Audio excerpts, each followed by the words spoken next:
끝에 자리 잡은 해안마을 북촌리. 600여 가구가 땅과 바다를 일구며 살아가는 전형적인 반농반어 마을이다. 아름드린 팽나무가 여전히 마을 주민들의 삶을 굽어보고, 주민들이 치성을 빌던 마을당은 지금도 마을의 희로애락을 함께하며 북촌리를 지켜가고 있다. 옛 제주 마을의 원형을 간직하고 있는 북촌리. 그 전통만큼 마을은 제주 근현대사의 중요한 역사적 순간들을 기억하는 곳이기도 하다. 일제강점기엔 항일운동의 중심지로 많은 독립운동가들을 배출했는가 하면, 해방 후에는 인민위원회를 중심으로 자치조직이 활발하게 운영되기도 했다. 이처럼 지조와 절개가 남달랐던 것이지만 한순간 마을은 비극의 현장으로 바뀌게 된다. 수많은 목숨을 앗아간 제주 4.3 사건이 발발하면서부터다. 그 피비린내 나는 참혹한 역사를 기억하고 있는 곳, 너문숭이 일대.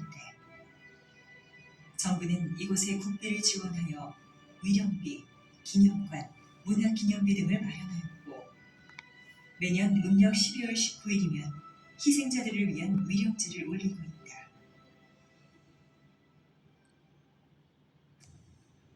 제주 사람들을 한순간 비극의 도가니로 몰아넣은 제주 4.3 사건.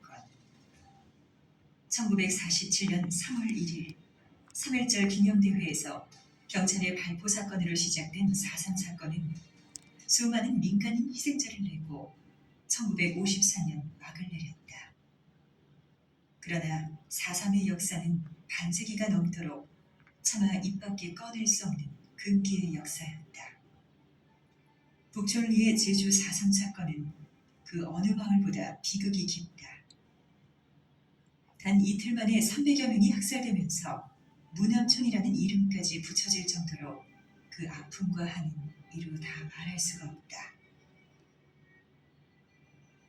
북촌 학살 사건은 1947년 8월 13일 전단을 붙이던 주민들을 향해 경찰이 발포한 총에 3명이 부상을 당하면서 첫 실현을 맞게 된다.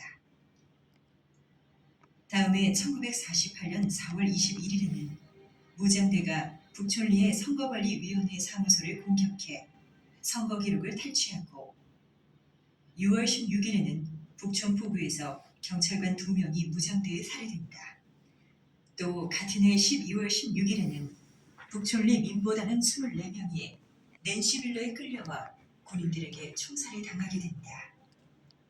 그리고 다음 해인 1949년 1월 17일, 아무도 예상할 수 없었던 가장 비극적이고 처참한 북촌 대학살극이 벌어진다.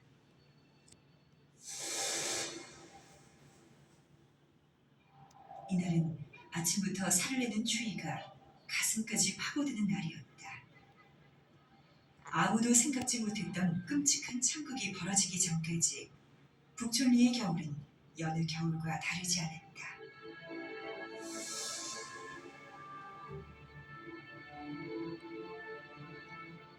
이날 아침 북촌리를 경유하여 함덕대대로 가던 군인 차량이 무장대의 습격을 받고 군인 2명이 숨졌다. 마을 유지 9명은 죽음을 무릅쓰고 시체를 함덕리 주둔부대로 이송했다. 하지만 경찰 가족 1명을 제외하고는 모진 매를 맞고 총살당했다.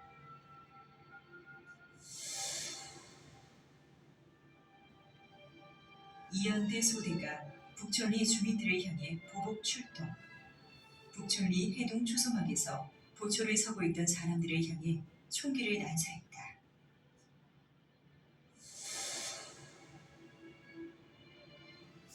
군인들은 북촌리 마을 주민들을 북촌 국민학교로 모이라고 하면서 마을 전체에 불을 질렀다.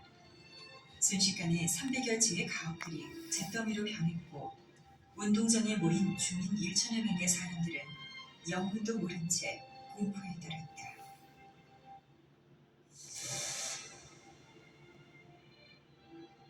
운동장에 모인 주민들을 군인과 경찰 가족으로 선별하는데, 그 과정에서 위협 사격으로 17명의 주민들을 먼저 쏘아 죽인다. 이때 희생자 중에는 젖먹이 어린애를 낳는 여인도 있었다. 곰주린 아이는 죽은 엄마의 옷걸음 속을 파고들며 젖을 빨았다고 한다. 그 후 군인들은 무작위로 줄을 세우되 생차에 걸친 총살로 학교 동쪽 당팍과 학교 서쪽 양계와 너분 송이 등에서 사살을 강행한다. 함덕리에서 지프차 한 대가 달려오며 중지하라는 손짓에 의해 총살은 중단된다. 대대장은 사살 중지 명령과 함께 주민들에게 다음날 함덕으로 모이라는 강제 소개 명령과 함께 병력을 철수했다.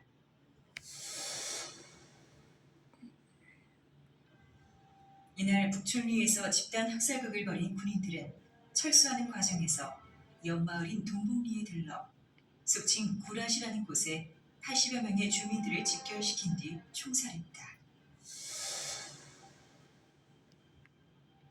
마을은 불에 타 사라지고 살아남은 사람들은 가족들의 시신을 찾아 헤맸다.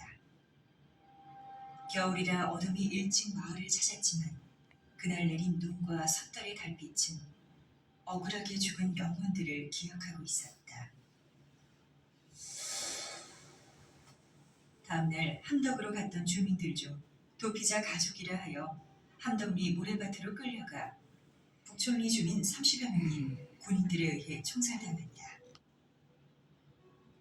북촌마을은 해마다 섣달 18의 날이 되면 명절과 같은 집단적인 제사를 지내고 있다. 이후 북촌리 주민들은 침묵과 금기, 왜곡의 길을 걷게 된다. 그러나 비극은 여기서 끝난 것이 아니었다. 1954년에는 일명 북촌리 아이고 사건이 일어났다.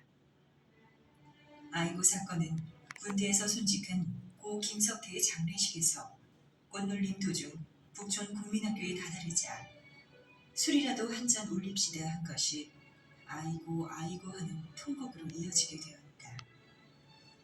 이 일이 알려지면서 이장을 비롯한 10여 명이 경찰에 끌려가 고통을 당해야 했다.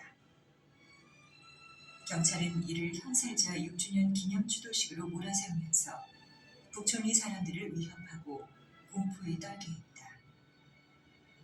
다시는 그런 행동을 하지 않겠다고 각서를 쓰고 난 뒤에야 겨우 풀려날 수 있었다. 이후에 사람들은 더더욱 4.3에 대해 입을 닫았고 제주의 4월은 침묵의 봄이 되었다.